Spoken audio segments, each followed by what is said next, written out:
Hello and welcome to Off the Beaten Tracks, where true and abiding love never costs more than $20.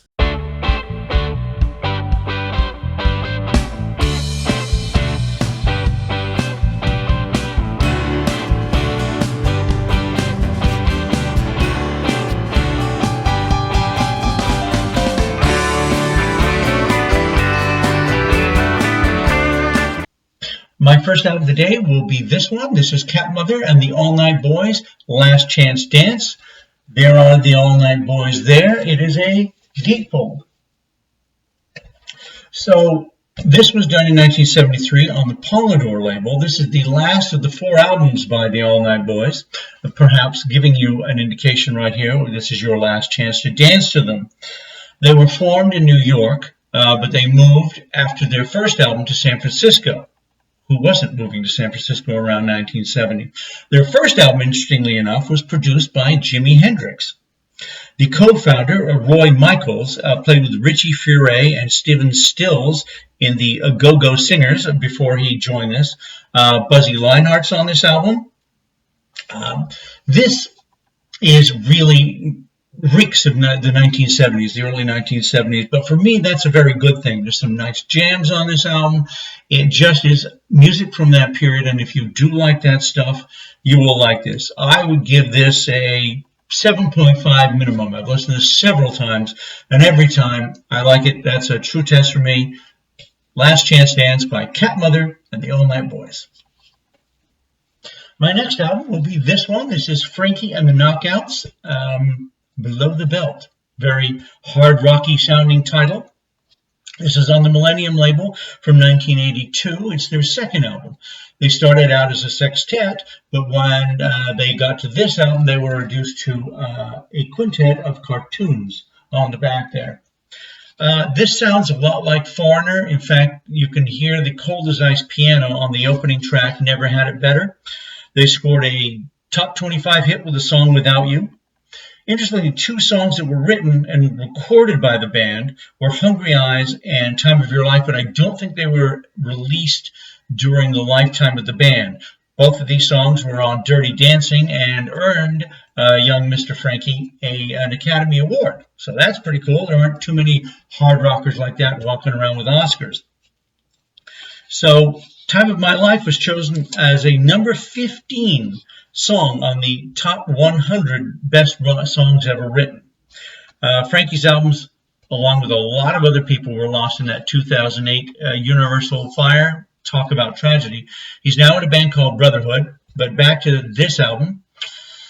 Frankie has a nice voice. The songs are a tad generic, not quite up to the standard of his Oscar-winning stuff. Though they are spirited, I would give this a 6. But if I were listening to these songs in a club, I'll wager I would give them a 7.5. They just lend themselves to tapping that foot, bobbing that head with a bottle of Heineken in your hand. For my next album, I have Johansen. This is Glen Johansen, but like Cher, when you're as big as he is, you can go by your singular name. This is Walkin' a Fine Line over here. It's on Coach House Records, and this is from 1987.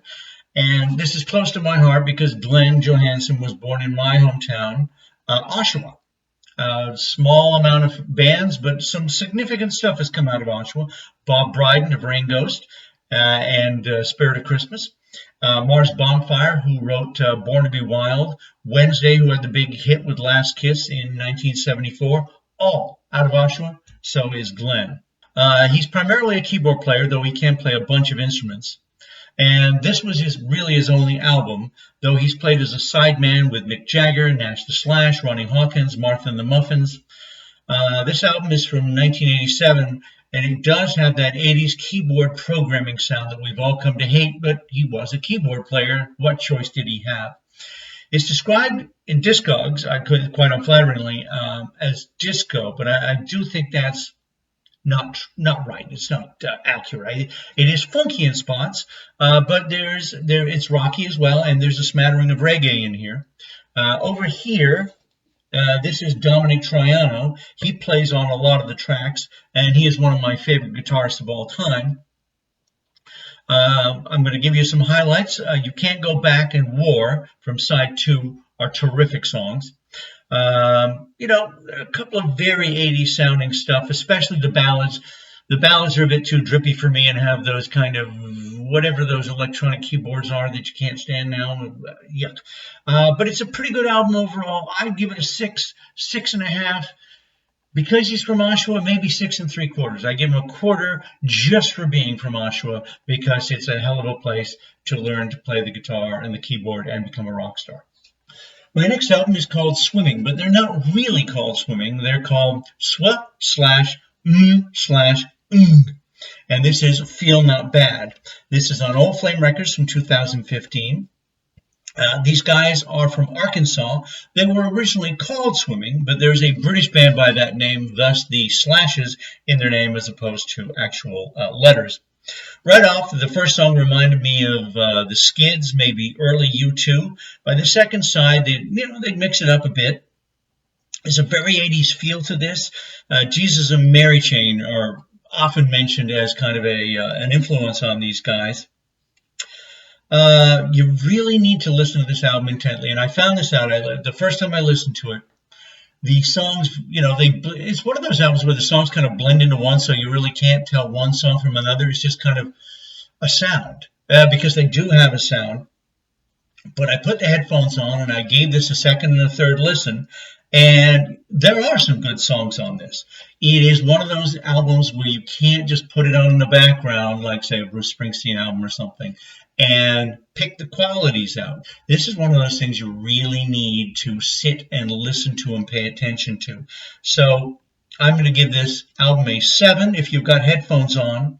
If you listen to it through the speakers while you're washing the dishes, perhaps a 5.5.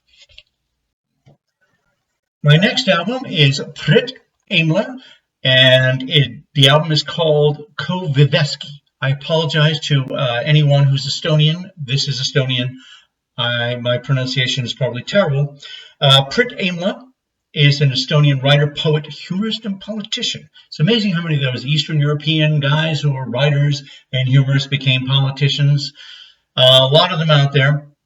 This is a comedy stage play. Got it for $1 in the dollar bins.